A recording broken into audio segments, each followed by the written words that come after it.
पूर्वतन वरिष्ठ प्रशासनिक अधिकारी मधुसूदन पाढ़ी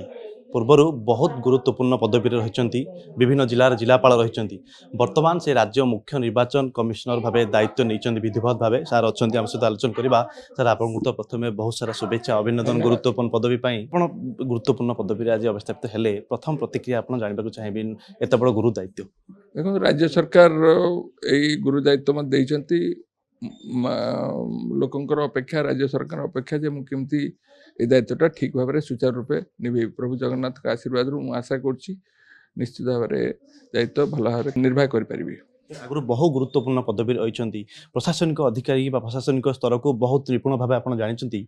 गुरुत्वपूर्ण दायित्व आग को पौर पंचायत निर्वाचन केते बड़ आह्वान आपन निश्चित बड़ आह्वान जनरल इलेक्शन जेको जनरल इलेक्शन साधारण निर्वाचन बड़ आह्वान सब जगह निर्वाचन हम सब गाँव में हम सब पंचायत हम सब अर्बान माने पौर पालिका हम तेणु निश्चित भाव बड़ आह्वान सब गुरुत्वपूर्ण कथा आग को चर्चा होची डिलिमिटेशन हो पारे राज्य रे ताकू सुचारू रूपे करबा केमती देखुछन से विषय में सूचना नहीं जो आसो से विषय प्रति निजी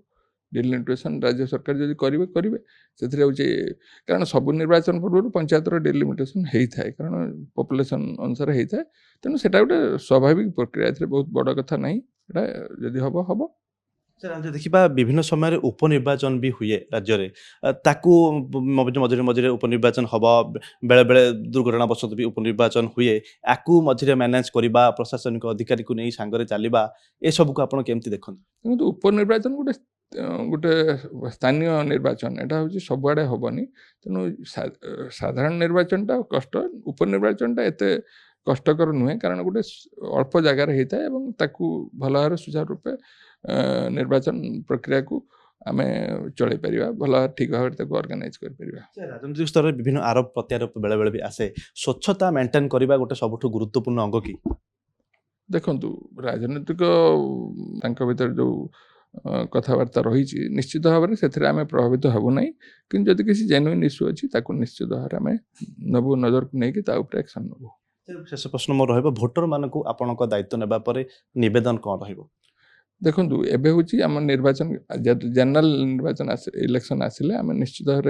आम अनुरोध करूँ से किसी आमर कैंपेन हम ये हम समस्त भोट दबा दरकार गणतंत्र समस्त भोट दबा अधिकार और ये अधिकार टाक सब्यस्त करने दरकार को दिग को आप प्राथमिकता देवे को दिग माने देखु आप कहले स्वच्छता गोटे रहा निरपेक्षता रहा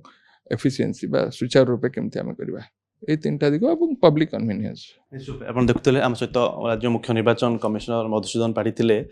विधिवत भाव आज नुआ दायित्व नहीं आगक केते चैलेंज रहिबो स्वच्छता निरपेक्षता को नहीं केमती काम करेंगे से नहीं आम सहित विस्तृत भाव आलोचना करुले Bhubaneswar camera person Rakesh Haraprasad Bishoi reporter studio.